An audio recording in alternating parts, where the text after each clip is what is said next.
tarde, estamos no novo episodio de Conversas Biosbardia. Hoxe tócanos con Fran Alonso, que é director de Edicións Xerais, pero é moito máis que iso, é escritor, é activista cultural, é unha persoa que ten reflexionado moito sobre o presente e o futuro do libro. E hoxe, como sabedes, pois imos facer unha entrevista en profundidade. Estaremos aquí entre hora e hora e media. Espero que veñas con enerxías. Con enerxía veño. Como sempre, grabando aquí na librería Cartabón, que sabedes que é a patrocinadora deste espazo de Biosbardia. Bueno, como facemos sempre, unha brevísima biografía de Fran, que os que esteades vendo no YouTube veredes que é difícil, porque só en libros ten unha chea deles, creo que son 30 títulos máis ou menos, non? Pois era que non levo a conta. Non os calculaches, non? Creo que entre 30 e 40, creo, pero non levo a conta. Terei que contalos algún momento. Que xa son títulos, son títulos, son. Xa necesitas unha boa estantería para guardarlos. Son. Como dicía, unha breve biografía. Fran naceu en Vigo no ano 1963, é licenciado en Filoloxía Galego-Portuguesa. Empezou traballando no periodismo en Diario 16 de Galicia, pero xa no 2001 empezou a traballar en Edicións Xerais. E ata hoxe, xa é raro hoxe ver unha persoa con tanta continuidade nun traballo, pero no teu caso manteste aí, e no 2018 pasaches a ser director de editorial. A min gusta empezar polo principio, sobre todo porque no teu caso tampouco é moi coñecidas os teus primeiros anos, non? É dicir, a min gustame sobre todo saber se na túa casa, cando eras pequeno, xa había libros ou se xa tiñas esa pulsión por escribir que despois desenvolviches. Bueno, na miña casa non había moitos libros. Libros había, eu recordo sobre todo meu pai que tiña... eu vivín os primeiros anos da miña vida na aldea de meu pai, no concello de Crecente, non? Entón, eu recordo que meu pai tiña unha colección moi grande de libros ou de revistas, eran aquelas revistas que eran medio formato entre libro e revista, sobre galiñas. E gustaba moito coller aqueles libros polas fotos, non? E o que si é certo é que traían libros da biblioteca ás veces, non era unha biblioteca precaria daquela, é dicir, eu non casi non a recordo, non, naquela, pero si que ás veces miña nai pues, estaba lendo ou lía cosas da biblioteca, sí.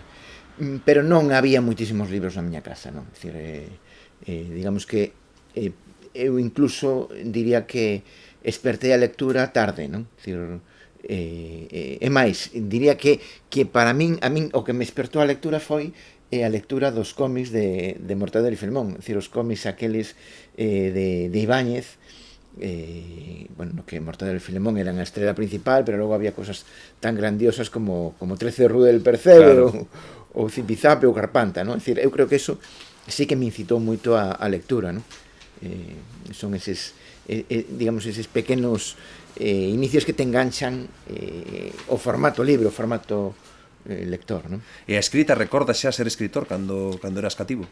Recordo, eu esa vocación sempre a tiven, sempre me gusta, digamos, desde neno quería escribir, non?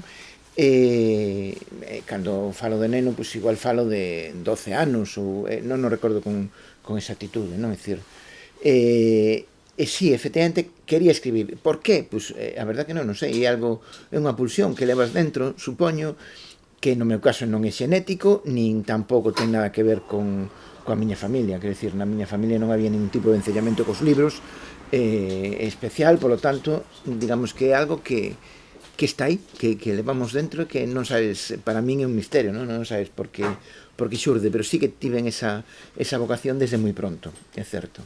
E había algún tipo de referendo, non? Outro día que falábamos con Rexina, que ela presentouse o concurso da Coca-Cola famoso, creo que incluso que o gañou. Non sei se no teu caso, para continuar con ese hábito, con ese costume, se había algún tipo de referendo ou recoñecemento daquilo que ti ibas escribindo.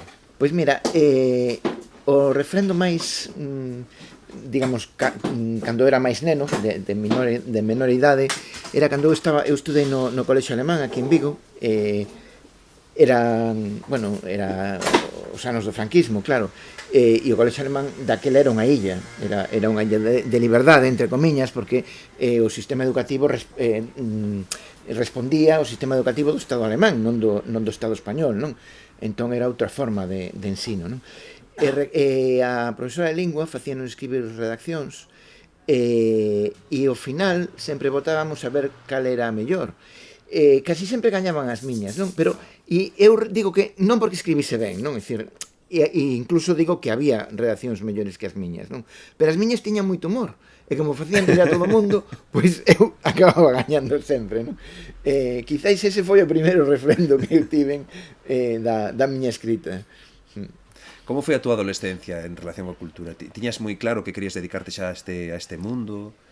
Na adolescencia onde máis claro tiña, non? De feito, recordo, si, decir, eu quero ser escritor e os meus amigos decían eso é moi difícil, eso non o vas conseguir, non? Si, a adolescencia foi un momento, eu creo que fundamental, non? Unha das cousas que eu recordo, non? Non sei se adolescencia ou posadolescencia, non? Pero bueno, os libros de Rompende saíron no ano 79, pois igual no 81, que eu tiña 18 anos, dicir, sí, dicir, eu recordo comprar os libros de Rompente nos pubs, aqueles que habían naqueles calexóns, como le chama, Árbore, no de 4 a 4 non se vendían, no Ardora, nos que estaban aquí no Roupeiro, naqueles pubs que había, que eu non sei se os había nas librerías, eu compraba neses sitios, non?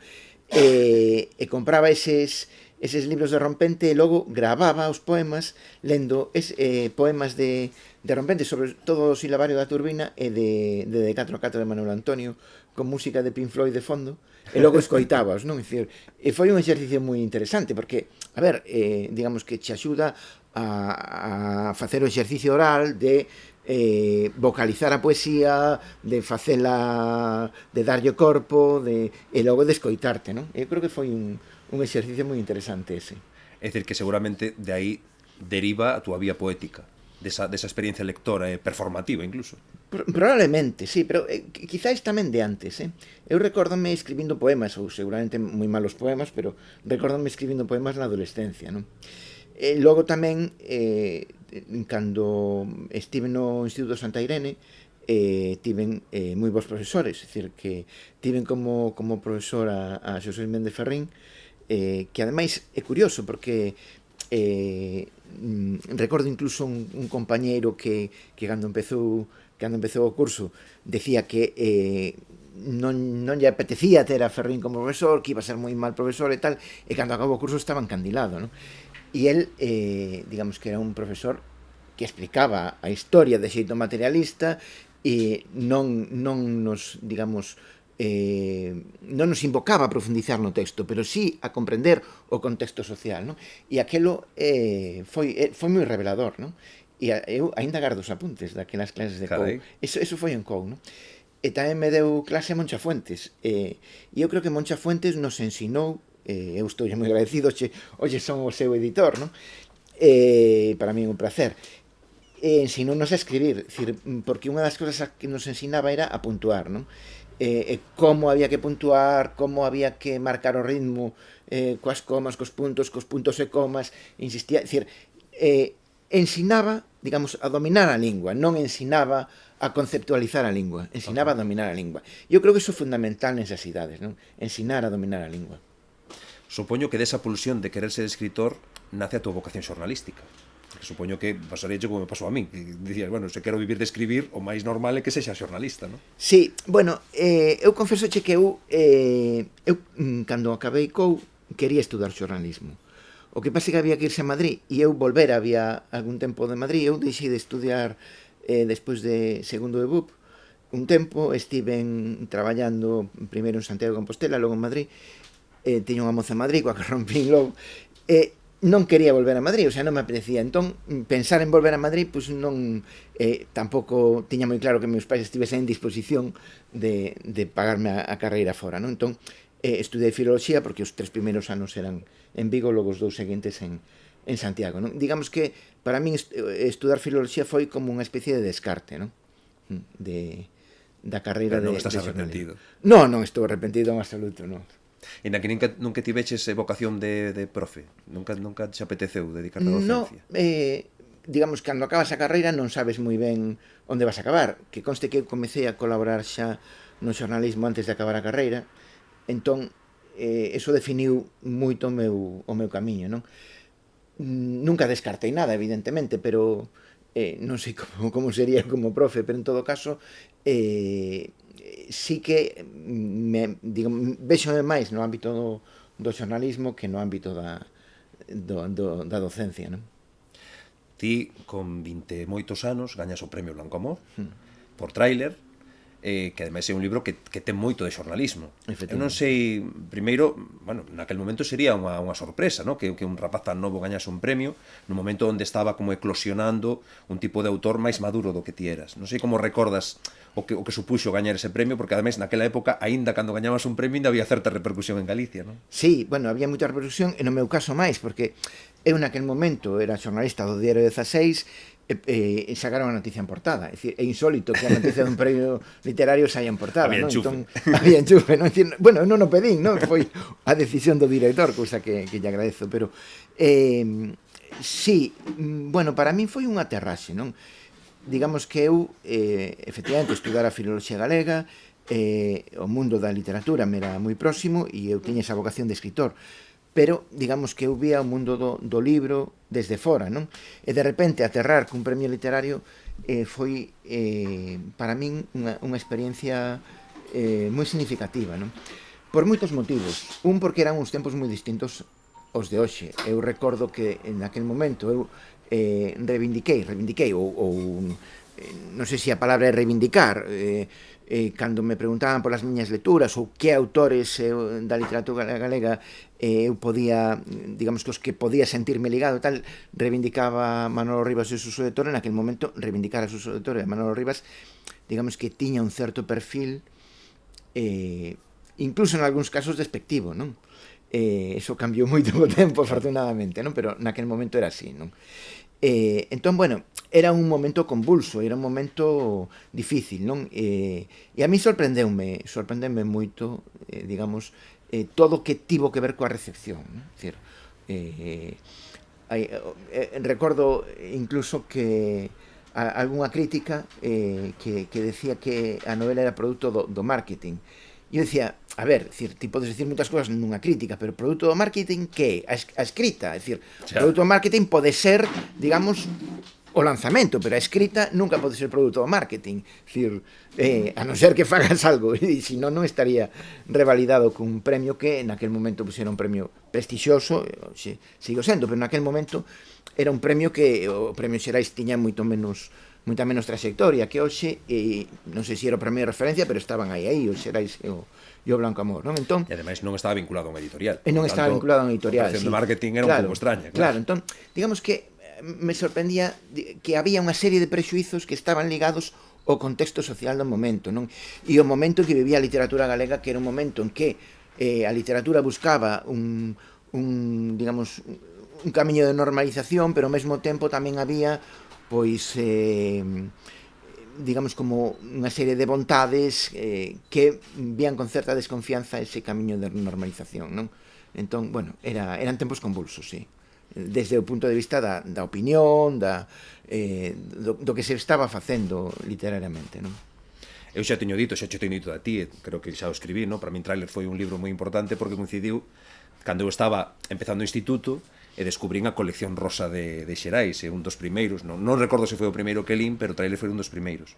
E con Biosbardia tamén ten un punto potente porque foi o primeiro que eu publiquei en Biosbardia, casi que máis que unha crítica, unha especie de recordo sentimental sobre esa lectura. Entón, pois faime especial ilusión, Fran, terte aquí neste 10º aniversario da revista falando deste libro que para min foi tan importante. Pero sei que foi un libro, bueno, que foi complicado de confeccionar, porque ti querías que tivese ese elo co xornalismo, querías que estivese presente, claro. Decir, non é un libro inventado no teu escritorio. Sí, a ver, eu entroncando co que dis, pero tamén co que dixen antes, non?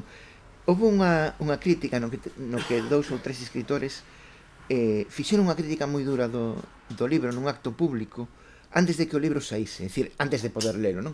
Eu creo que iso tamén dá a medida, digamos, de que tempo se vivían, é dicir, porque como podes valer un libro antes de lelo? Como actuaban os prexuizos naquel momento, non? É dicir, unha das cousas que eu dixen nas entrevistas é que eu viaxara cos camioneiros e que, polo tanto, eu tamén actuara como xornalistas e naquel momento tamén se vía o xornalismo como algo do que había que desconfiar, non? Desde o ámbito da literatura, non? Entón, claro, iso tamén actuou na miña contra, non? Dicir, foron elementos que, bueno, pues, te situaban nun determinado contexto, nunha determinada posición, non? Que me preguntabas ahora que me... No, dicíache que seguramente foi un libro que non nace únicamente do teu desexo de escribir un libro, senón que incluso vai motivado porque ti vives unhas experiencias que, por así, provocan a necesidade de que escribas unha novela sobre as túas vivencias. Xusto, efectivamente.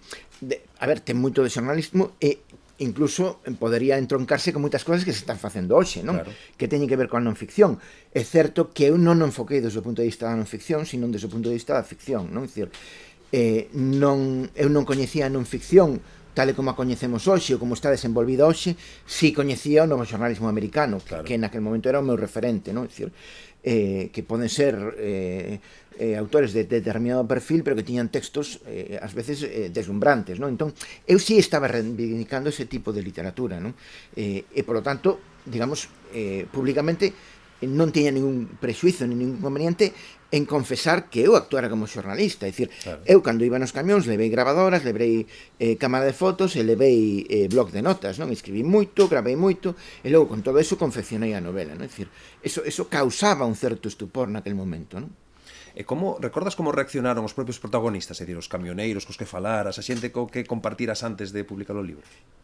Antes de publicar ou despois? No, como reaccionaron unha vez que estaba publicado o libro as persoas coas que contactaras antes? Bueno, a verdade que eu deillo para ler, pero non me comentaron nada de... A ver, eu o que tratei tamén é de que ningún xornalista, ningún camioneiro fose exactamente como estaba escrito, excepto un que é moi fiel, non? Hai un que é moi fiel porque é un personaxe, é dicir, máis que un camioneiro o uso era un personaxe que tiña, digamos, unha forma de pensar moi especial, non? Que iso está reflectido na novela e ese non me comentou nada, non? Decir, non. Os demais eu creo que bueno, non recordo exactamente o que me dixeron agora porque pasou moito tempo, pero non, eu creo que se atoparon cómodos, non? Sí.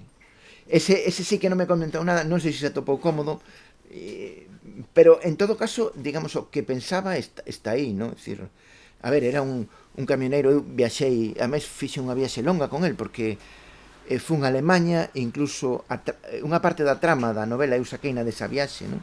Porque efectivamente fomos a recoller unha excavadora e era unha situación moi extraña, non? A partir de aí desenvolvín a trama, o que foi a trama principal, e era un personaxe, creo que era o que se chamaba Xenaro, non estou seguro xa. E digamos que ese camioneiro interpretaba a Biblia ao pé da letra, non? É dicir, a ver, si ti interpretas a Biblia ao pé da letra, evidentemente acabas tendo un caos mental brutal, non? É dicir, non tes outra alternativa. Como personaxe literario, boísimo. Claro, como personaxe literario, boísimo. De feito, anos despois me convidaron cando escribín Males de cabeza, a un congreso de psiquiatras en Ourense, e efectivamente eu fixen nese congreso fixen unha especie de perfil dese camioneiro, non? A través dun personaxe, non? É dicir, e realmente é que creo que daba moito para ser analizado psicolóxicamente, non? E a mí, eu recoñezo que, a ver, viaxando con él, había algunhas cousas que decía que metían medo. Xa. É dicir, é verdade, é dicir, se cadra, ahora aí detrás está, hai determinadas cousas que están defendendo Vox hoxe, non? Claro. Aí detrás, non? E ti ali con el, pasando toda a noite. Eu ali con el. Preso nunha cabina de camión. Que era un bo tipo, non? Eso non quere decir que fose unha mala persoa, ni moito menos, pero, claro, tiña un caos intelectual brutal. Hai cousas que se fan con 20 tantos que non se fan despois, sí, ¿no? Desde logo. Seguramente hoxe non farías un tráiler. Bueno, sería moi difícil, a verdade. Pensaches algunha vez en facer unha segunda parte, unha actualización? Non o pensei, utilicei a punta de pistola, volvín a ter un personaxe camioneira, non? Porque, claro, cando eu viaxei non había camioneiras. Claro. Hoxe sí hai camioneiras, non? Sí que me gustaría ver esa perspectiva, non? Dunha muller ao volante dun camión, que ten que ser moito máis interesante, non? Evidentemente, Tráiler é unha novela que condensa unha densidade de machismo brutal, non? Porque, claro, porque, a ver, é dicir, é o que se respira nas estradas, nos trailos, ou polo menos o que se respiraba cando eu escribín no ano 91, 90-91, non? Non sei como cambiou hoxe, non sei, digamos, como sería viaxar cunha muller e ver un pouco como que sí ten que ser moi interesante. Por iso quixen, sin facelo, poñer esa perspectiva en a punta de pistola, non? Que foi o único momento en que eu recuperei un pouco, digamos, esa visión da estrada, non? Ou desde o alto do camión. Esa década dos anos 90, ti estás vinculado ao Diario 16 de Galicia, que foi unha experiencia moi peculiar no xornalismo en galego, ¿no? Porque, bueno, que efectivamente, ainda que non era o periódico non estaba en galego todo, pero sí que había moitas persoas, pois, Manuel Rivas traballou nese periódico, era, bueno, casi como unha especie de bocalada de aire fresco. Non sei como recordas esa experiencia así como moi esperanzadora, non? Non sei se esa é a palabra. Sí, Manuel Rivas traballou cando era o Diario de Galicia. Primeiro creouse o Diario de Galicia, que era un xornal moi renovador, que ademais estaba feito, bueno, cunha impresión sábana, en caderniños clasificados por cores. Era un sistema moi innovador en toda Europa, e económicamente foi un fracaso, decir, pero o xornal era super atractivo. Foi un momento en que era Manuel Rivas subdirector, ademais era do xornal, e, digamos, os restos dese xornal foi o que deron lugar a Diario 16 de Galicia, no que entrou no accionariado Diario 16 e outra parte do accionariado era galego, era o accionariado anterior do Diario de Galicia, non? Entón, eu entrei xa nesa fase, non? Claro. Cando era un xornal distinto con outra cabeceira, non? Xa non estaba Rivas, pero digamos que sí había xente moi competente, non? Sí, foi unha experiencia interesantísima, sobre todo no momento en que Miguel Bo entrou na dirección. Eu estou moi agradecido ao primeiro director, que foi o que me chamou a min, que foi Segundo Mariño, non? Sí. Que a mí eu tiña moi boa relación con ele, non? Pero que tivo, digamos, ese arranque galeguizador para o xornal foi Miguel Bo, non?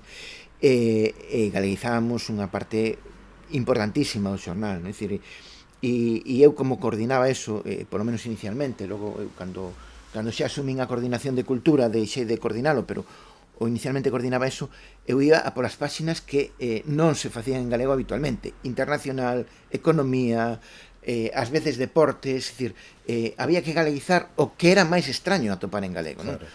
Non imos a por cultura, porque en cultura é máis fácil ver galego. Claro. Imos buscar precisamente aquilo que non está. Incluso, recordo que galeguizábamos ou traducíamos algúns artigos de opinión de nomeados opinionistas de Madrid que se nos enfadaban, non? Que chamaban a redacción do Diario 16 moi enfadados, non? Sí. Pero bueno, a cousa seguiu adiante. Eles seguen igual. Sí, Miguel Bo non deu para atrás, seguiu adiante, sí.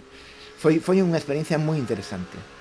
E de liberdade, é dicir, porque eu vivín no xornal cando destapamos as listras negras de Pérez Varela, creo que eran, se non recordo mal, aquelas listras negras que aparecían xente como Carlos Blanco, ou, bueno, xa non recordo as persoas que aparecían, non? Pero recordo o caso de Carlos Blanco, porque poñía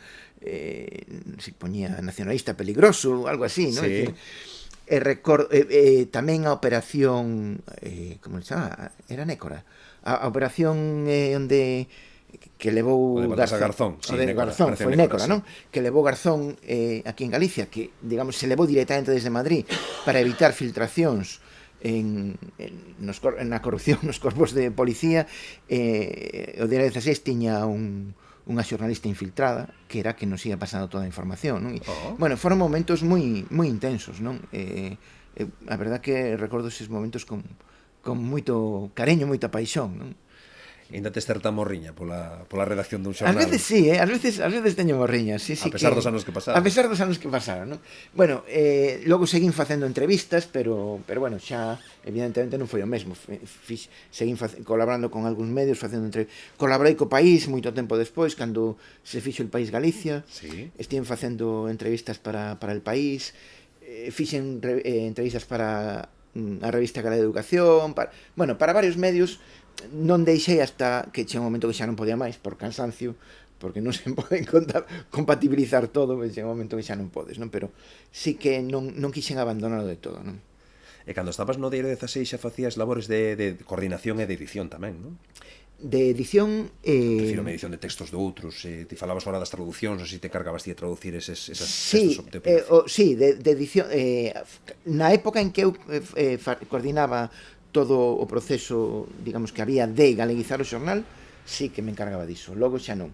Logo eu pasei a coordinar cultura e houve outra persoa que se encargou diso, non? Quer decir que aí xa fixeches unha especie de prácticas porque despois se desenvolve Sí, nunha editorial, en efectivamente, certo sí. modo, non? Non exactamente igual, pero sí. Pero bueno, pero por a miña propia experiencia creo que hai bastantes máis puntos dos que desde fora se perciben. Sí, efectivamente, sí. É verdad, porque claro, tens que tomar decisións en torno aos textos, sin dúbida. Coincide esa época, ti como xornalista, onde xa empezas a publicar tamén poesía. Sí. Eu non sei como a diferencia que encontrabas entre publicar narrativa ou publicar poesía. A reacción, lóxicamente, máis minoritario, hai como un público máis que ao mesmo tempo que é lector tamén é autor. Non sei como vías esas diferenzas naquel momento. Pois mira, o primeiro libro que publiquei, que foi Persianas, Pedronel e outros nervios, de poesía, que, por certo, está publicado despois de Trailer, pero realmente está escrito antes. Ajá. Está escrito antes, en todo caso, bueno, os libros sempre volven sobre eles e tal, pero bueno, digamos, o principal do corpus está escrito antes, non? O que pasa é que cando publiquei, eu acababa de entrar en Xerais e xa, digamos, Xerais naquel momento non publicaba poesía. E Víctor Freixanes dixo, bueno, non pasa nada, facemos unha excepción, que era o director naquel momento, e eu dixen, no, prefiro non facer unha excepción comigo, entón preferín autoeditalo, autoeditei no eu. E bueno, tamén foi unha experiencia, porque eu acababa de entrar na editorial e tiven que autoeditar o meu propio libro, e aprendín, a través da autoedición do meu libro, a editar tamén, non? É dicir, recordo que me botou unha man Miguel Vigo, que daquela era o diseñador de Xerais, e que, bueno, pues, ensinoume moitas cousas naquel momento, non? Sobre todo da concepción global do libro, do deseño, non tanto do texto, pero sí da concepción global do libro. Como vía eu a poesía naquel momento? Bueno, eu creo que era un mundo moito menos... Bueno, eu escribí en Persianas, Pedronel e outros nervios un libro que naquel momento chocou coa poesía dominante, que era a poesía dos 80, non? Claro. Incluso hai unha anécdota que eu contei, me parece que no epílogo de Subversións, non? Que un poeta dos 80 naquel momento, nun dos poemas de Persianas, Pedronel e outros nervios, díxome, non o publiques porque te vai desacreditar, non? Era unha concepción totalmente distinta, non? Entón, evidentemente, eu tiña certa relación con algúns daqueles poetas, non? Especialmente con Forcadela, pero é certo que eu me sentía moi lonxe do que estaban facendo, non? Pero eu o que sentía naquele momento era bastante soidade, non? Porque non había, aínda non emerxeran os poetas dos 90, non? É dicir, estaba Antón Lopo, que publicara un libro que ahora non recordo o título. Xusto, Sucios e Desexados, efectivamente. E estaba Denuncia do equilibrio de Xelarias, e pouco máis. Eu creo que non había grandes cousas máis, digamos, dunha estética un pouco diferente aquela, non? Entón sí que sentí soidade, non? E é moi curioso porque me convidaron, pois non recordo quen me convidou, a recitar nun homenaxe a Cuña Novás nas ruínas de Santo Domingo, en Pontevedra, pois debeu ser no 91, por aí, e estaban a xente de Brais Pinto, que é unha xente pola que sempre tive unha enorme admiración, e logo estábamos Paco Souto, como poeta novo, e eu, non? E recordo que cando rematou o recital, Bernardino Graña acercouse e me díxome, tes poesía de camioneiro. Que traen incluso marcar a etiqueta, non? Xa para os siglos seguintes, non? E fixe moita gracia, porque el tampouco concebía moi ben aquel tipo de poesía como poesía, non? Non está visto co comentar que che fixo. O que está claro é que ti nunca tiveches medo a facer de maneira diversificada a túa literatura, non? É dicir, ti escribiches poesía, tamén poesía infantil, que é menos común en galego, fixeches literatura infantil, fixeches narrativa curta, narrativa longa, pero non sei onde se sente máis cómodo Fran Alonso. A día de hoxe, se lle deran unha beca destas maravillosas para ir a Roma, estar un ano ali no Instituto Cervantes, e non sei en que te empregarías ese ano. Bueno, eu teño claro, pero teño claro en que me empregaría, pero non porque me sinta máis cómodo. Teño claro que me empregaría porque é o que me apetece escribir, non? É dicir, porque é o que menos podo escribir. O que menos podo escribir agora é novela, non? Porque polo meu traballo non teño tempo para concentrarme, non?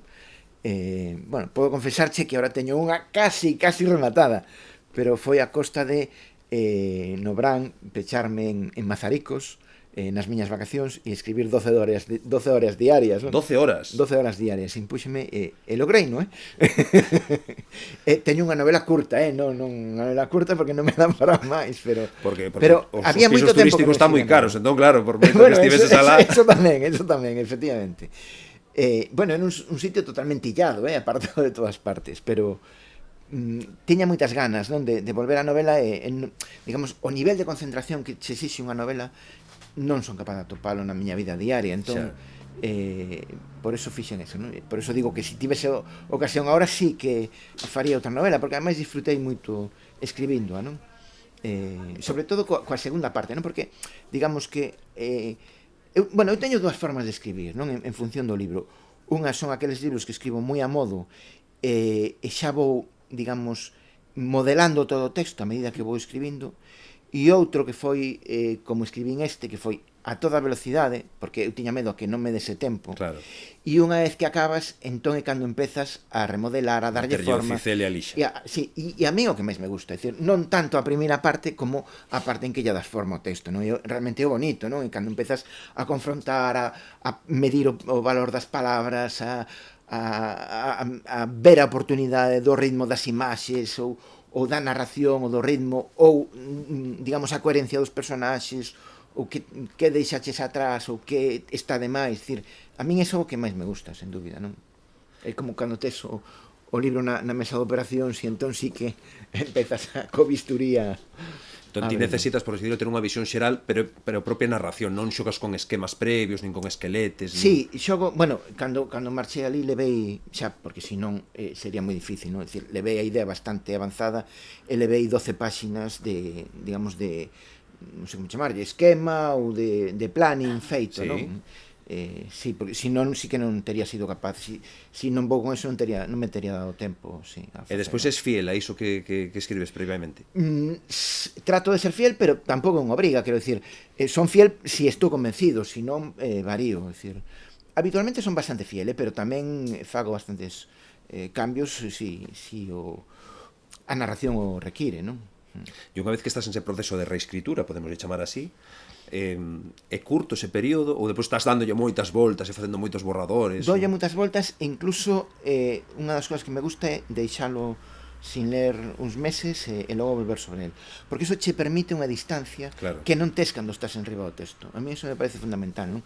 Agora desde final de setembro non o volvín a tocar e quero volver a meterme con el no Nadal, non antes, non? É dicir, e ese tempo que pasou sei que me vai permitir unha certa objetividade sobre o texto, non? Certa, porque ao final é un texto teu, pero unha certa objetividade sí que esa distancia temporal permite xa, non? Aí xa és casi editor de ti mesmo. Claro, sí, efectivamente, é editor de ti mesmo, sí. E é importante, non? Entón... Bueno, unha cousa que fixen que nunca fixera anteriormente, non? Nunca o fixera. Foi ler a novela en alta coa miña filla, é dicir, a miña filla, sí, a miña filla pequena díxome quero lela, e díxenlle, e por que non a lemos en alto os dous? E entón, serviume de moitísimo ir lendo con ela en alto. Foi eso cando estaba rematando xa, non? É dicir que en setembro xa, serviume de moito, foi unha experiencia moi interesante. Iso contoume que tamén o fai Berta Dávila. Sí, que tamén, sí, que tamén di que cambia moitísimas cousas, porque de repente cando a escoita, cando se dá conta de moitos erros que ten a narración. Claro, o ritmo efectivamente conseguese mellor. Efectivamente, sí, é certo. O malo desde un punto de vista é ter paciencia para aguantarse un mesmo léndose a si mesmo. Bueno, como teño unha lectora. Claro. Entón non teño tan difícil, non? Si chega a ser só para min, igual sí que era máis difícil. E algo que nunca fixeras anteriormente, ni sequera en poesía? Non, en poesía sí, en poesía sempre tes que ler en alto, sí, sen dúbida, non. Pero en narrativa non o fixera anteriormente. Podes, si tes dúbidas nun párrafo, podes lelo en alto. Pero ler unha novela de principio a fin non o fixera nunca. Así que polo que me contas, a maioría do que ti escribes e publicas é o que se coa nas firguas da túa vida cotiá, non? É dicir, eses tempos mortos que consegues capturar para poder crear algo, non? Sí, bueno, non sei se te refires digamos, aquilo que non é novela, porque me dis que a novela como que necesitas un espazo máis amplo, non? Sí, claro, a ver, para min escribir un libro de literatura infantil é máis fácil, non?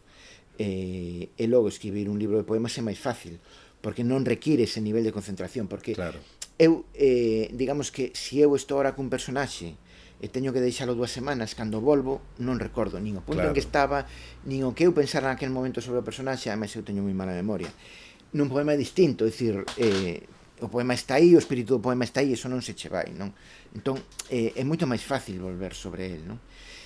E, digamos, a literatura infantil, pola súa dimensión, pola súa extensión tamén é máis fácil, non? É dicir, e se é poesía aínda máis, non? É dicir, non teño ese problema. Logo eu teño outra ventaxa, non? Porque eu teño algúns libros de infantil inéditos que irei sacando pouco a pouco, un sairá en maio, creo. Teño unha ventaxa e é que eu ás veces escribindo son moi disperso e teño moitas ideas, entón cando teño ideas doulle corpo, ás veces fago un esquema como ese que che decía de 12 páxinas ou de 8 ou de 1 ou de 15 ou de 20 páxinas, non? E logo podo seguir adiante ou non, eso queda aí hasta que o desenvolva. E hai algunhas novelas que teño algúns capítulos escritos, non? Entón, para min logo é máis fácil, digamos, como sempre teño iso aí, é máis fácil volver sobre iso, non? Eu creo que este libro, A curva da fantasma. A curva da fantasma, que a publiquei eu creo que hai un ano e pico, non? Sí. Os primeiros relatos, non sei, os 3 primeiros escribinos hai pois 18 anos. Carai. E estaban aí, e nunca máis o continuei. E dixen, bueno, teño que darlle un impulso a isto, é dicir, porque isto está aí, era unha idea que tiña, ademais ten personaxes que se entrelazan con ninguén, creo, non? Entón, teño que darlle un impulso a isto, non? Entón, foi o que dixen, bueno, ahora teño fácil, porque, aínda que foi 18 anos atrás, pecheme no Nadal, non? Con ese libro, non? Entón, era darlle, digamos, esa continuidade, non? Nese sentido, quero decir que como teño as bases creadas de moitas ideas, ás veces é tirar da idea, non é partir de cero, non? Claro, e gustache iso, gustache, como por decirlo, rematar os traballos que tes encetados. Sí, porque son proxectos que, a ver, algúns quedan aí sin máis. A ver, eu teño unha novela, De por momento. exemplo. Bueno, de momento, mira, hai cosas que me poden botar abaixo unha novela por tonterías, o sea, pero que tonterías para alguén, para mí non son tonterías. Eu teño unha novela que está ambientada na ría e teño 2 ou 3 capítulos escritos, de feito linos unha vez nun roteiro destes, e titulábase Amor líquido, non? E foi xusto cando sacou, ai que non me acordo o nome, este filósofo, aquel libro que se titula Amor líquido. Sí, home, sí, que a mí tampouco me na cabeza, pero sí, o que falaba da experiencia líquida. Sí. O que falaba da experiencia líquida. Exactamente. Bauman. Sacou Bauman Amor líquido. E dixen, joder, xa eu non podo continuar con esta novela. E deixei na aparcada, dixen que este era o título para a miña novela e agora non podo sair con este título. E deixei na aparcada. Pero sabes que lle podes cambiar o título, sin máis. Sí, pero sabes, se que era Amor líquido, é dicir, porque casi toda a novela se desenvolvía nunha camela na ría, non? Entre as bateas e cangas, non? E digo, bueno, pues non podo, é dicir, agora non podo. E quedou aí. Parte da túa produción literaria son relatos curtos. Non sei se por relatos curtos segues ese criterio que moitas veces di, que ten que haber un golpe de escritura e un golpe de lectura, é dicir, que se deben escribir dunha sentada os relatos. Non sei se ti fas iso. A ver, os meus relatos curtos eu creo que sempre teñen, digamos, un proxecto coaccionado detrás, non?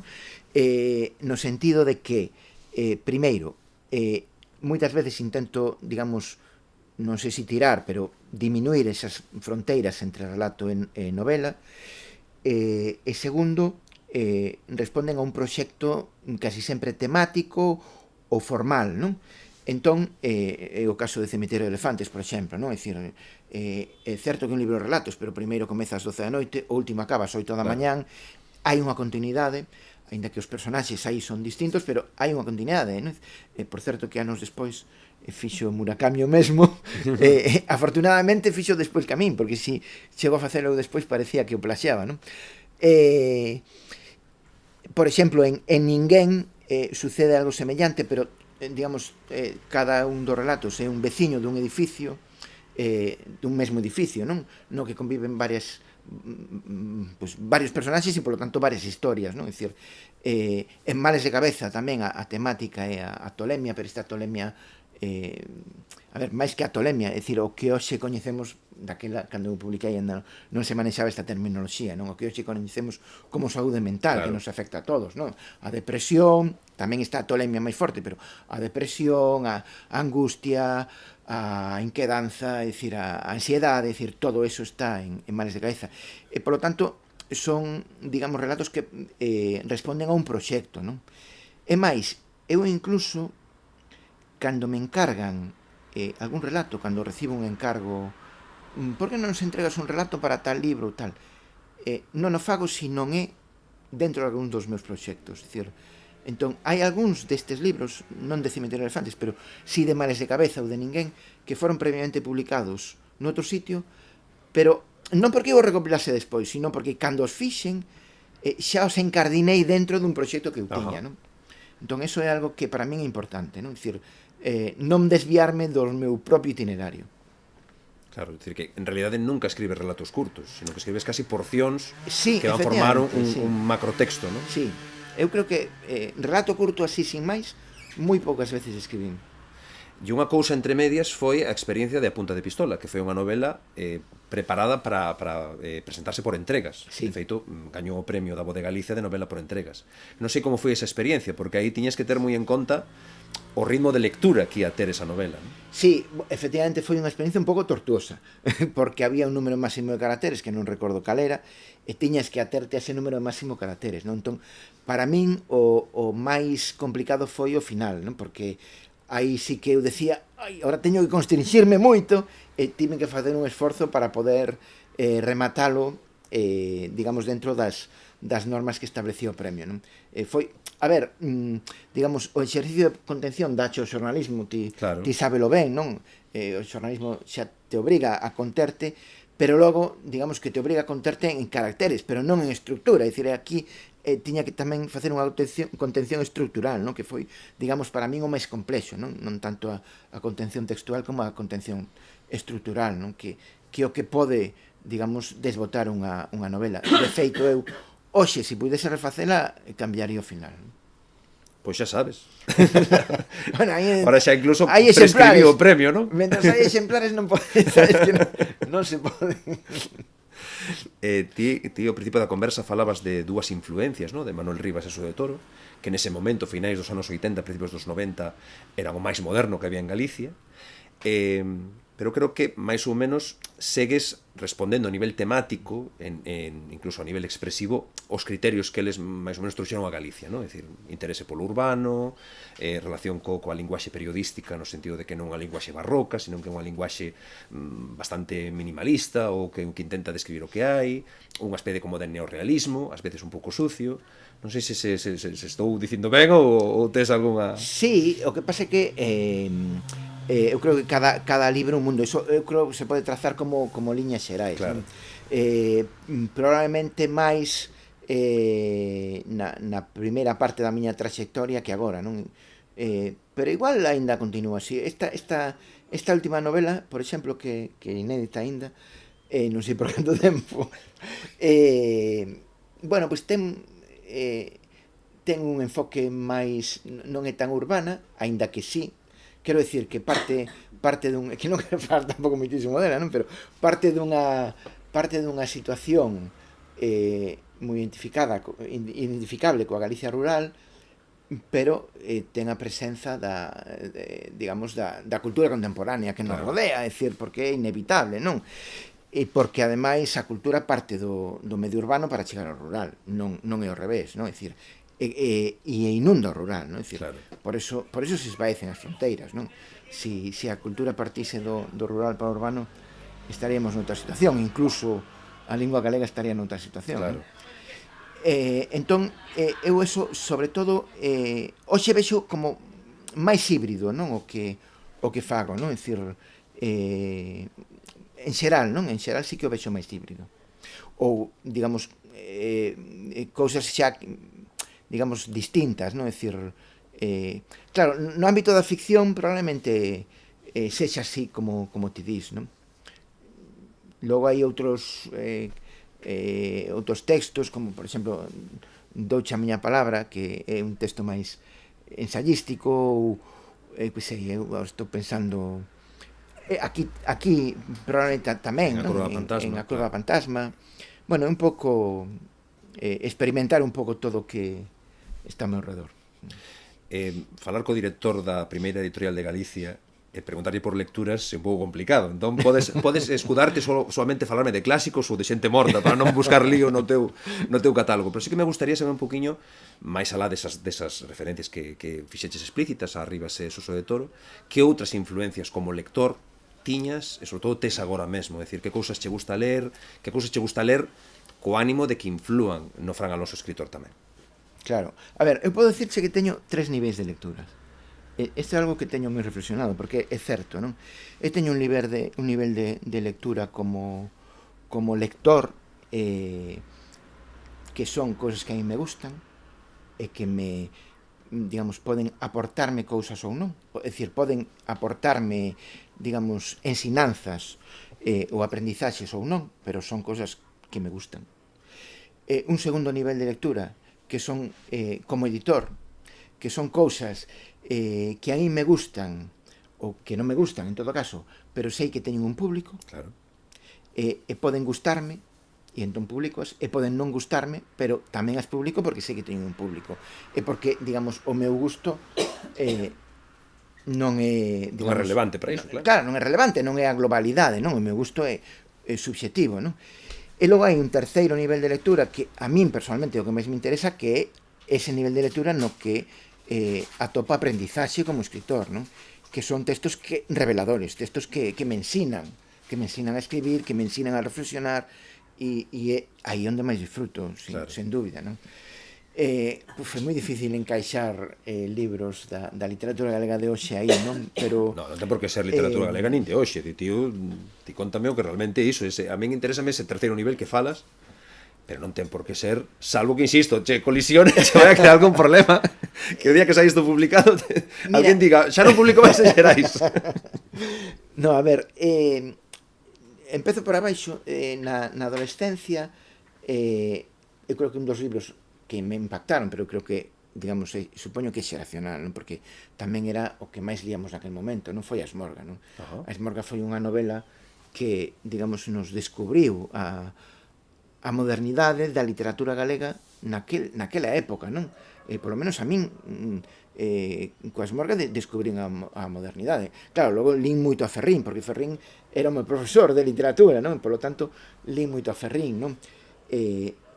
Evidentemente tamén me influenciou, non? Logo, a nivel de lecturas, digamos, fun medrando como escritor ou como persoal, lendo un pouco de todo, non?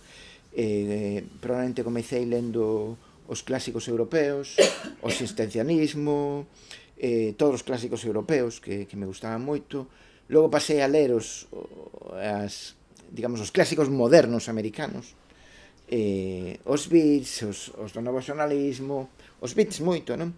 E logo tive unha época bastante extensa de ler literaturas periféricas alternativas, non? De ler literaturas africanas, literatura xaponesa, e tamén me aportou moito, non? E aí é cando te decatas tamén, digamos, de como os textos tamén dependen, os textos, non? A valoración dos textos dependen, digamos, da posición económica e política dos contextos nos que emerxen, non? Eso é así, porque hai auténticos tesouros noutras culturas que poderían estar nos clásicos, e iso tamén te leva sei que isto é un tema controvertido, pero te leva a cuestionar os cánonos, non? Claro. Sen dúbida. Entón, para min é foi unha época moi relevante, non? E eu mesmo me alimentei, por exemplo, de literaturas africanas de expresión portuguesa, incorporei, porque ademais hai unha cousa moi curiosa, e é que fonéticamente hai linguas africanas que teñen un paralelismo sonoro co galego moi significativo, e eu fun incorporando de determinadas linguas africanas, sobre todo de Angola, palabras sacadas de escritores da lusofonía, como Luandino Vieira ou como Mia Couto, funos incorporando os meus propios textos, dándolles novos significados, non? É dicir, con eso estás, digamos, en certa medida dinamitando a lingua, pero tamén creando pontes culturais, non? Claro. sometendo as linguas a unha extorsión nun contexto novo, non? Que me parece moi interesante como escritor facer eso, non? Porque Claro que eu creo que a literatura é unha das súas funcións, non? É unha das súas funcións, efectivamente. Alargar o campo semántico, non? Efectivamente, E o campo sí, expresivo, sí, sí, non? Seguramente nun texto xornalístico non ten moito sentido sacar unha palabra angolana, pero nun aparato literario está ben que exista iso, xusto, ¿no? Que estea vivo, que alguén que te lea a ti. Isto é feo dicirlo o director de Xerais, pero Bieito Iglesias sempre se queixa de que parte da narrativa contemporánea parece toda redactada polo mesmo corrector de Xerais, non? Esa é unha frase que ele usa moito. Eu creo que hai que pelexar un poquinho contra iso, polo que distía, apostando por esa propia visión subxectiva de que o campo literario galego non acaba en Galicia, afortunadamente, sino que efectivamente a lusofonía é unha ponte que é moi interesante, non? Sí, e eu creo que tiramos pouco desa ponte, tiramos pouco. E logo tamén che podo contar, a ver, como da miña experiencia lectora, non? Que eu recordo cando era moi novo, estaba moi de moda, agora non me sai, cada vez teño peor memoria, o autor do Lobo Estepario, Germán Gés. Germán Gés, estaba moi de moda Germán Gés. E entón había como un certo deslumbramento por Germán Gés. E entón eu collín a Germán Gés e dixen, pois teño que ler este señor, porque ten que ser importante, non? E recordo que me horrorizou o Lobo Estepario, non? E logo ainda lín outra novela que non recordo cal foi, e dixen, non máis Germán Gés, non? Pero ese momento, sabes, da adolescencia, o período da adolescencia que non te atreves a decirlo públicamente porque a corrente vai ao revés, non? É dicir, bueno, pues si todo o mundo di que tan bo, será tan bo. A min recoñezo que nunca me gustou Germán Gés e desde entón non o volví ler. Se cada hoxe si o leo, pois se cada descubro un autor que me gusta, porque eso tamén é irrelevante, é dicir, coa idade vas cambiando a túa percepción da literatura, non? E eu tive unha época aí 3 ou 4 anos que me dediquei a reler, non? Que teño moi pouco tempo para reler, lamentablemente, pero reler é moi interesante, porque e sobre todo despois de tempo, non? Porque che dá unha perspectiva moi distinta, non? Unha das cousas que fixen foi reler a todo Hemingway, por exemplo, non? E claro, decir, que a perspectiva que eu tiña de Hemingway variou moi significativamente coas novas lecturas que fixen, non? Pero tamén con Kafka, é dicir, non é o mesmo ler a Metamorfose con 22 anos que lela con 50, é dicir, está claro. O que pasa é que sí que é certo que eran eses 3 autores que acabas de nomear, non é casualidade que os nomes, porque eran durante bastante tempo foron autores moi vinculados á adolescencia, non? Eu creo que hoxe un adolescente de hoxe lle falas de Kafka, de Gés, de Hemingway, nin papa, pero daquela sí que era moi lectura de instituto, non? Naquel momento, é certo. Bueno, a mí non mos poñían no instituto. Non, porque nin existía iso, pero sí que eran libros que os adolescentes que líamos, e que máis eu, que ainda nos levamos 15 niños, pero sí, eu tamén recordo, non? Que era unha época en que lías a Kafka, apetecíache iso, non? Sí, é certo, sí. A cuestión é que non sei se nesa relectura melloraron ou empeoraron eses autores. Bueno, algúns melloraron e outros empeoraron, eso é lógico. Hai algúns casos, por exemplo, o caso de Salinger, eu recoñezo que a min nunca me deslumbrou, nin siquiera hoxe o Visión entre Centeo, non? Teño falado isto, por exemplo, moito con María Lado, que se declara fiel admiradora do Vixía do Centeo. Se cadra porque ela o leu na adolescencia, non? E se cadra ese é o momento de lelo. Claro, eu xa non, eu lino como adulto, non? Igual xa teña 20 bastantes anos. Pois a min o Vixía no Centeo é unha novela que non me transmite nada especial, non? Claro. É curioso, pois o momento é moi determinante. Sí, os libros chegan a ti cando lles toca, pero ás veces hai algún que te aporta máis aberta que en outros momentos, iso é evidente, non? Unha parte que me interesa falar contigo da túa produción literaria é este proxecto de Poetízate, que realmente non é este autor, máis ben é recompilador, non? E aparte vai mudando, é un libro que vai mudando segundo as edicións, e que che permite ter moito contacto, supoño que con rapaces. En Galicia sempre falamos que hai unha canteira poética moi potente. Bueno, está visto que sempre hai como un relevo xeracional, non? E non sei se ti coa tua propia experiencia se crees que ten moito que ver con este tipo de experiencias como a túa. É dicir, que realmente a poesía é algo vivo na escola, que os rapaces o perciben desde moi novos. E ao final, bueno, pues acaballes entrando a cobiza de tamén facer poesía. É unha pregunta difícil, non? Porque se algo vivo na escola, desde logo é moito máis vivo que cando eu estudaba. Cando eu estudaba, a poesía estaba prácticamente desaparecida. Que pasa? Que ora é certo que hai unha parte do profesorado que impulsa a poesía, eso é indubidable, Claro. non? Aínda hai moitos prexuizos a hora de poñer poesía nas aulas, non? E si o que creo que é certo é que a poesía é un xénero que, desde o punto de vista da conformación da identidade adolescente, é moi absorbible, é dicir, é un xénero que empatiza cun adolescente que está conformando a súa personalidade e buscando a súa identidade no presente e no futuro.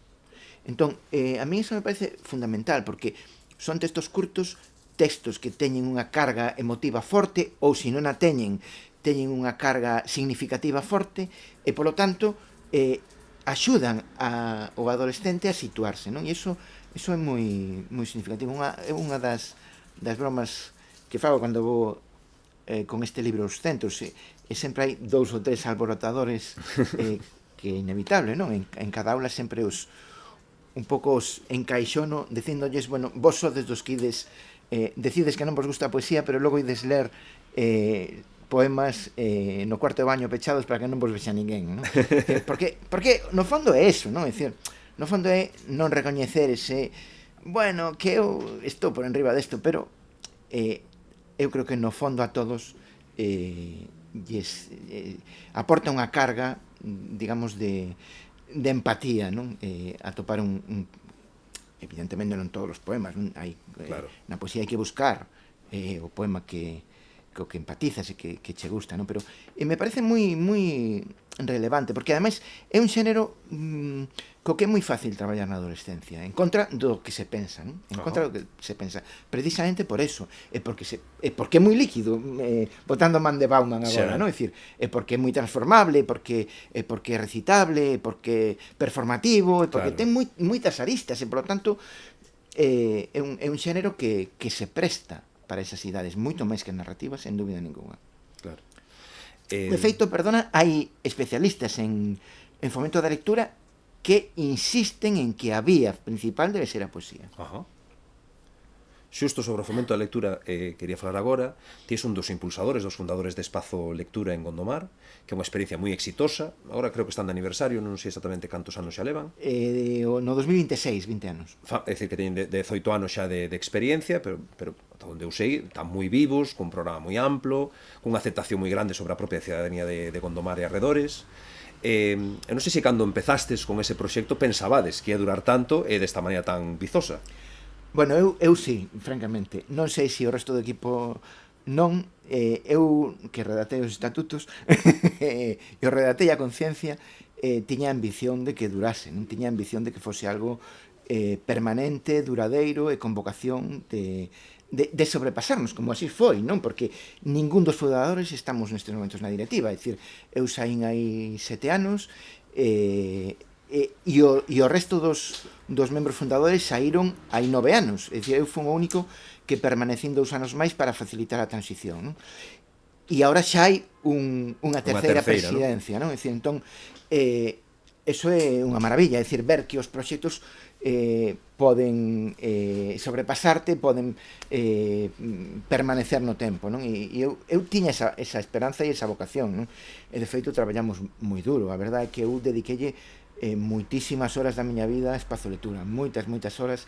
O que pasa é que foron horas moi gratificantes, non? Foron horas que unha das cousas para min, fíxate, que eu non esperaba, pero digamos que no que non pensaba, pero que me axudou moitísimo, e eu cando creamos Espazo Lectura foi que eu levo 20 anos vivindo en Gondomar, non? É dicir, levaba 2-3 anos vivindo ali, e a mí me axudou moitísimo a integrarme, non? Claro. Foi fundamental para a miña integración, non? Pero tamén outra cosa na que non pensábamos e foi fundamental foi que actuou como elemento galeguizador, non? E todas as conversas alrededor de Espazo Lectura fixéronse en galego, non? E fanse en galego, non? Permitiu crear ámbitos de digamos de práctica da lingua para os cativos e cativas, non? E iso tamén foi moi relevante e algo no que no seu momento non pensábamos, non? Pero sí que creamos un hábitat galego falante que permitiu a moitos nenos e nenas coller competencias, non? Hai outros que non, porque tiñan xa extracción rural, non? Pero, de feito, a Casa da Lectura está nunha parroquia, non está no centro de Gondomar, non? E é moi singular por iso. E cal sería o segredo do éxito, decir, de que perviva? Porque casi sempre estes proxectos funcionan mentres as persoas que están involucradas, que casi sempre son moi altruistas e moi voluntaristas, están aí. No momento que desaparecen, lóxicamente, baixa esa tensión. Pero no caso de Gondomar, non, mantívose. Eu creo que hai varios segredos. Hai un segredo que é o funcionamento que tivemos sempre, que foi horizontal e non vertical, é dicir, todas as decisións se tomaron sempre de forma consensuada. Ese foi un segredo porque fai, digamos, que a estrutura sexa moito máis participativa, non? O segundo segredo foi a implicación das familias, é dicir, as nais e os pais queren o mellor para os seus fillos e, polo tanto, implícanse porque saben que están traballando en beneficio da comunidade, pero tamén en beneficio dos seus propios fillos e fillas, non? E iso renovase constantemente, porque uns medran e desaparecen, pero chegan outros, claro. E iso está vivo, constantemente vivo. E logo hai un terceiro elemento, un elemento, digamos, difícil de explicar, non? Que é un elemento empático e emotivo, non? Que ten que ver coa xente que se dedica a facer animación lectora, non? Que ten unha carga emotiva moi forte, non? E a xente vive con moita forza, non? E iso é algo moi significativo, non? Porque eu recordo que cando fixemos eu coordinei durante 5 anos, creo lembrar, o simposio Libro e a Lectura da Asociación Galega de Editoras, non? E cando fixemos o simposio dedicado á lectura, foi o único de todos os simposios no que a xente se emocionaba nas mesas redondas, non? E na exposición das ponencias, non? É dicir, e digo, que ten a lectura para que teña unha carga emotiva tan forte, non? E algo ten, sen dúbida ninguna, algún tipo de implicación ten que ter para que teña esa carga emotiva. E eu creo que iso tamén axuda moito a que eso siga vivo. Quizáis, falámoslo así, sin que nos oia moita xente, é unha pena que o modelo Gondomar non se poida replicar en máis sitios. Quero dicir que mellor faría falta algún tipo de impulso institucional para crear ese modelo noutros vilas incluso parecidas. O mellor podías empezar con experiencias pilotos en vilas parecidas a Gondomar, que en Galicia sobran, ¿no? Vilas próximas a unha cidade grande que teñan ao redor de, supoño que Gondomar andan nos 15.000 habitantes, máis ou menos. Sí, ¿no? Por aí. Efectivamente, podería replicarse moitas vilas, sen dúbida ninguna, non?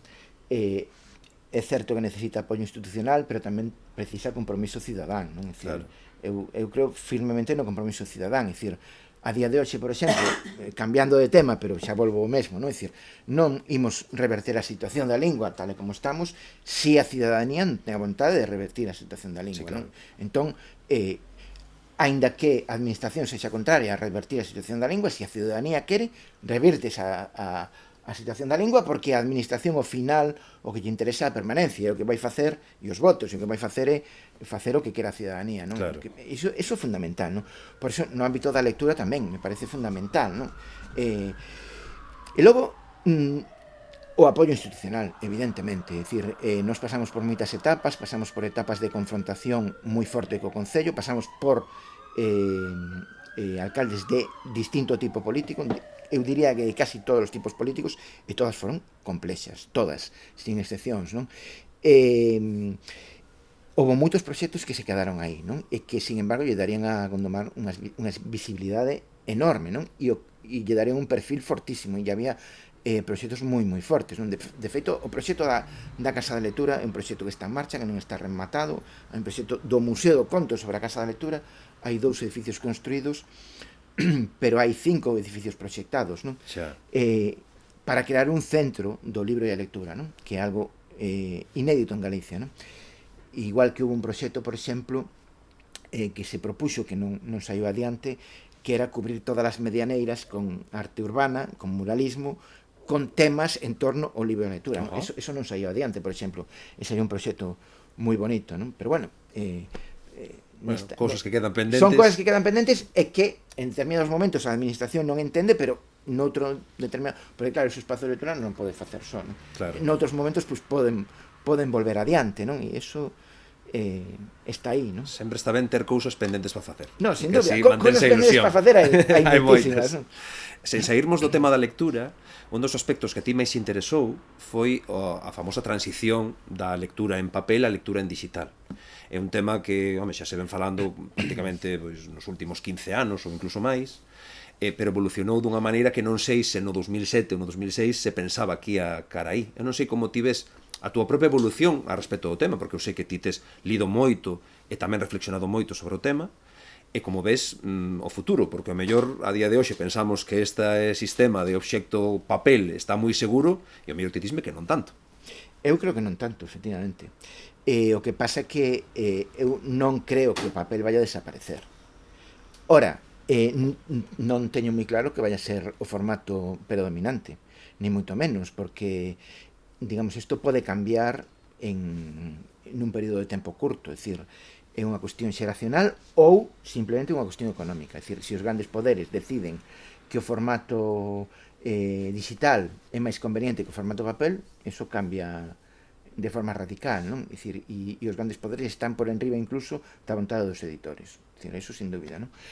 Que sucede? Que a cultura digital, ou mellor dito, a sociedade digital está aquí, non ten volta atrás, non? É dicir, temos todo no teléfono, desde a cita médica a tarxeta de crédito, está todo no teléfono, non? É dicir, e polo tanto non podemos negar esa realidade, o que temos é que intentar adaptarnos a esa realidade, e esa realidade non só cambia o libro digital, tamén cambia o sistema de funcionamento do libro en papel, non? É dicir, cambia os procesos de distribución, cambia os procesos de lanzamento ao mercado, cambia os procesos de clasificación, cambia os procesos de venda, de publicidade, de difusión, mesmo da crítica, mesmo os modelos da crítica, non? É dicir, polo tanto, a sociedade digital está aí. Que vai ir antes ou despois? Pois non sei, dicir, porque o mundo é moi imprevisible a día de hoxe, non? É moi imprevisible, iso é certo, non? Pero eu non teño dúbida de que a sociedade digital avanza, é dicir, e polo tanto eso influe sobre o ámbito do libro. O libro non vai sair indemne deste contexto, non?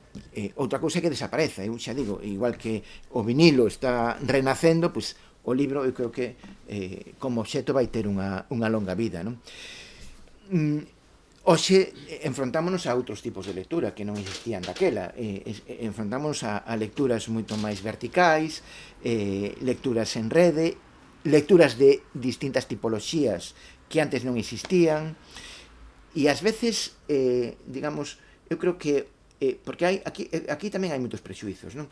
Eu creo que a lectura non é máis profunda ou menos profunda en función da plataforma ou do soporte en que se faga. Ti podes ter unha lectura moi profunda en rede, ou podes ter unha lectura moi superficial no libro. É dicir, asociamos a lectura profunda con libro, e é habitual, porque a nosa tradición así o indica. Perdón, a lectura profunda con libro, dixen superficial. Sí, dixeches iso, sí. Profunda con libro, porque a nosa tradición así o indica, pero eu creo que a lectura profunda tamén pode estar no soporte digital. Eso indica máis ben o tipo de contidos. É dicir, evidentemente en Twitter non tens unha lectura profunda, eso está claro, aí non. Pero quen che di que non podes ter unha lectura profunda lendo un EPUB nunha tablet? Xa. Ou unha novela na rede, incluso. É dicir, claro que podes ter unha lectura profunda. Podes tela. O que influe aí non é o soporte, é a tipoloxía do texto que estás lendo. É o que determina o tipo de lectura, non? E digo isto porque hai moito prexuizo nese sentido, non? Pero a día de hoxe, ti que manexas os datos como director de Xerais, que porcentaxe, por exemplo, no voso catálogo de facturación ten o formato digital? De facturación moi baixo, de facturación debe estar, a ver, estou falando de memoria, non? Pero debe estar nun 8%, unha cousa así, non? E en cambio en edición, en produción, está casi nun 95-90%. Pode haber algunhas cousas que non fagamos, pero poucas, non? Eu, por exemplo, leo moito en digital, porque me resulta máis cómodo, e porque non andas cos libros de aquí para lá todo o día. Pero, por exemplo, a tecnoloxía ainda ten problemas para ler libro ilustrado, para ler cómic, claro, en formato digital, non? Supoño que a tecnoloxía acabará superando esos problemas, pero a día de hoxe pues, sigue sendo incómodo. Os formatos pesan moitísimo, son moi dificilmente manexables. Bueno, aí ainda queda moito que ver. Sí que houve unha evolución, non? Porque eu recordo falar anos con Manuel Vergado era bastante menos que 8%. Sí, houve unha evolución, e sigue aumentando. Nos Estados Unidos está máis alto. nos Estados Unidos está máis alto. Pero bueno, eu creo que no ámbito español anda por aí máis ou menos, sí. Bueno, deixei pro final, non voluntariamente, así se foi dando a conversa, a min gustame que a conversa vai fluindo un pouco como lle dá gana, da túa experiencia como editor. Antes falábamos da túa vocación como escritor. Creo que ninguén ten vocación de editor. Non creo que ningún neno lle pregunte se quere ser de maior e ser editor. Pero ao final acabaches como editor. Eu gustaríame un poquinho me contases desde punto biográfico como foi esa circunstancia para que te acabases pasar do xornalismo a traballar no mundo editorial. Pois eu estaba no Diario 16 e un día recibí unha chamada de Víctor Freixanes que me pediu que fose por Xerais, que quería falar comigo, non? Entón, pois, fun por ali. E foi cando me propuxo entrar en Xerais como editor, ocupándome de toda parte do que naquel momento se chamaba área de ocio, non? Que non sei por que se chamaba así, porque había ocio, pero había moito libro científico, non? Entón eu ocupeime de todo o que tiña que ver co que hoxe entenderíamos por divulgación, non? Que creo que máis acertado, non? Que era, bueno, digamos, a espiña dorsal era a colección Montes e Fontes, que está xa extinta, pero que era naquele momento tiña moita forza. Había moitos libros científicos aí, había moitos libros de cociña, había libros de turismo, había unha tipoloxía bastante diversa dentro deses libros, e logo da área universitaria, en xeral da área de coñecemento, non? O sea que non entrei na área literaria, sino nesa área, non? E bueno, foi unha aterraxe difícil, porque claro, son libros máis complexos de editar. Claro. Primeiro, porque claro, os autores, digamos, están menos afeitos a escribir e, polo tanto, requiren un nivel de intervención maior. En segundo lugar, porque son libros máis complexos a nivel de maquetación e requiren un traballo maior, e tamén porque aportan unha cantidade importante de material gráfico e a complexidade do libro tamén é maior, non? Pero bueno, foi unha aprendizaxe forzosa e necesariamente rápida, non? Aí estiveches canto tempo? Pois eu creo que empecé a editar ficción ata no 2001. No 2001 xa me fixen cargo da área literaria. E despois fuches director un director de colección hablativo absoluto, non? Sí, eso foi nos 90 xa. Eso foi, pois creo que no ano 95, 96. Sí. E logo ainda dirixín outra colección que era ahora non recordo o nome da colección, bueno, unha colección de narrativa, digamos, enfocada a novos narradores e narradoras. Por exemplo, foi aí onde publicou o seu primeiro libro Abismos, onde publicou, menos mal que temos aquí para recordar, onde publicou o seu primeiro libro, por exemplo, Xesús Fraga, ¿no? Ou Samuel Solleiro, que lamentablemente está desaparecido, que é un autor moi interesante. Bueno, foi algo de poesía, menos mal. Bueno, sí, poesía sí, no, digo que está desaparecido como narrador, sí. Que foi unha experiencia interesante, non? Pero e Ablativo Absoluto foi unha experiencia interesante e convulsa tamén, non? Porque foron aqueles tempos moi de controversia, non? Por toda a polémica que houbo, a polémica xeracional que houbo nos 90, non? Entón, bueno. Claro, pero foi cando había chicha realmente na poesía galega, non?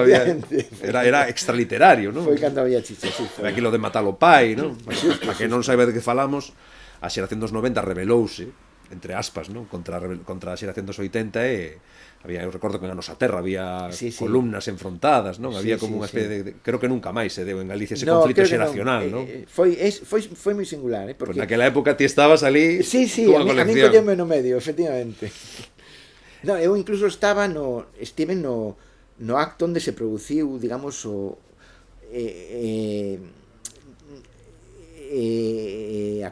a conferencia ou intervención que fixo saltar a chispa, non? Que foi con Uxío Boneira, Rafa Villar e Lupe Gómez, non? Eu estaba presente naquel momento. E agora todos vellos. No 2018, despois dun proceso de cambio, de relevo xeracional, evidentemente, polo retiro de Manuel Bragado, ti ocupa a dirección, nun momento complicado, porque aí tamén houve unha reducción de persoal.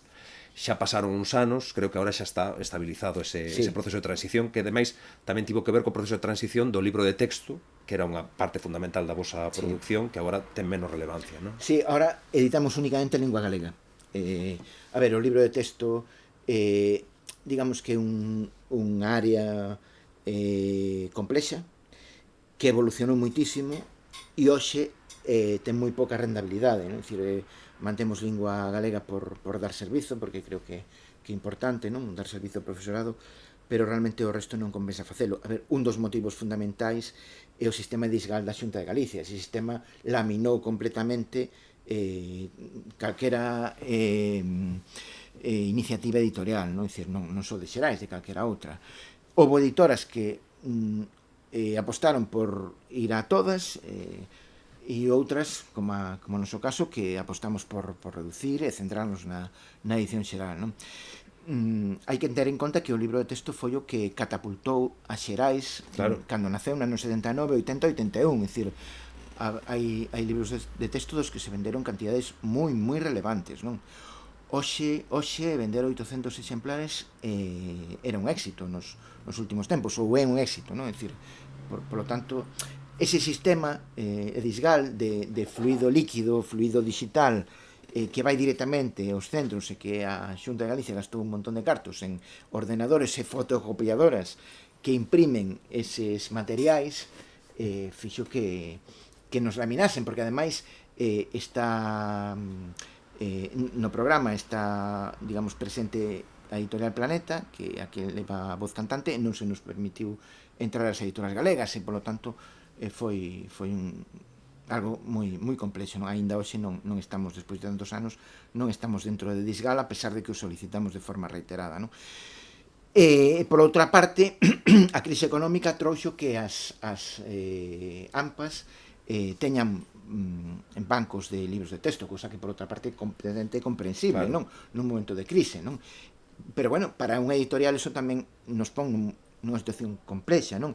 E, por outro lado, hai moita venda del libro de texto de segunda man en eBay ou en calquera plataforma de venda digital, non? E este cambio de modelo tan forte fixo que nos recuásemos, non? Hoxe en día non chegamos a un 20% na porcentaxe de libro de texto, cando era un 60-70 hai 20 anos, non? Dicir que o cambio foi enorme. E a reconversión é exitosa porque esa parte que vos falta o libro de texto, recuperádela con libro literario, vamos a chamar así, que non é únicamente literario, e ademais con forza, ¿no? Con folgos, é dicir, os premios xerais seguen sendo os premios máis notorios a nivel extraliterario incluso, é dicir, son os que máis atención da prensa reciben, os libros de xerais son os que máis se venden nos centros escolares, son os que lideran as lecturas recomendadas, bueno, todo iso tamén é para sacar peito, non? Sí, a ver, evidentemente, non? Sen dúbida ninguna, eu estou moi contento do seu posicionamento, non? Nese sentido, bueno, pues somos unha editorial afortunada e que temos ese prestixio de marca que nos dá unha posición moi relevante, non? Eu creo que un dos meus cometidos, por exemplo, bueno, teño moitos cometidos, pero unha das cousas que me interesan a min creo que estou facendo é reforzar un pouco o papel dos premios xerais, non? Porque creo que ten que haber un premio moi significativo en Galicia, non? E eu vou un pouco tamén intentando reforzar ese papel dos premios xerais, non? E de feito facemos moito fincapé pues na colocación dos premios, na súa distribución, moito fincapé na publicidade, moito fincapé na relevancia que lle damos dentro da editorial, decir, tamén por eso cambiamos o modelo, decir, o modelo ahora non se falla non se falla como fallábamos antes, ahora fallase cando, bueno, fallase primeiro e faise a festa cando o libro está editado, non? Antes fallábase e facíase a festa de forma simultánea. Claro. Ahora esperamos a que o libro este editado, non? Porque ten moita máis efectividade comercial, non? É dicir, ter o libro xa na mesa cando faz a festa. E ademais que chamas a atención dúas veces, porque chamas cando dá o premio e cando publicas, non? Sí, é certo. Cales son os desafíos ou as cousas que a ti che gustaría implementar nos próximos anos na editorial? A ver, eu creo que hai un gran desafío na literatura galega, non só en xerais, a literatura galega. E é sobre todo que a nosa masa lectora é moi pequena. E o ser tan pequena, e aí están as cifras do estudio de Conecta, por exemplo, non? Que non minten, non? Son poden ter marxes de erro, pero en todo caso, por enriba e por abaixo, o abismo é moi grande, non, con respecto á lectura en castelán.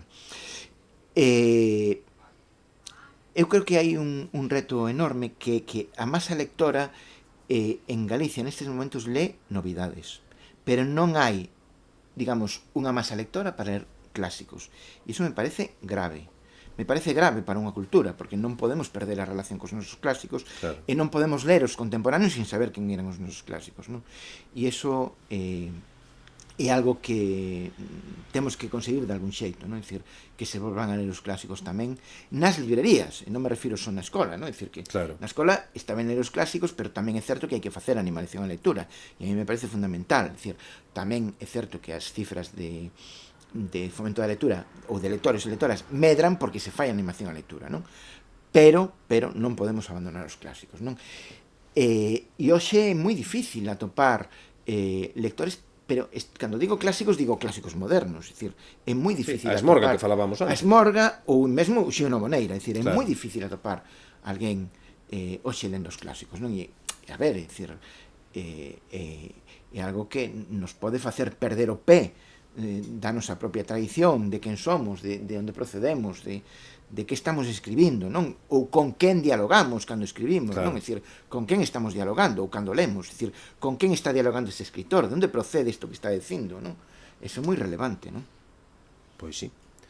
Pois ata aquí a conversa, Fran, moitísimas grazas a xente que nos está escoitando ou vendo polo YouTube. Desexoxe todo o mellor, e esperemos que dentro de 10 anos pois podamos facer, ou mellor antes incluso, facer outra conversa como esta. Pois moitísimas grazas a ti, e foi un placer estar hoxe aquí. O mesmo, Fran. E graciñas a xente que nos acompañou en directo en Cartabón.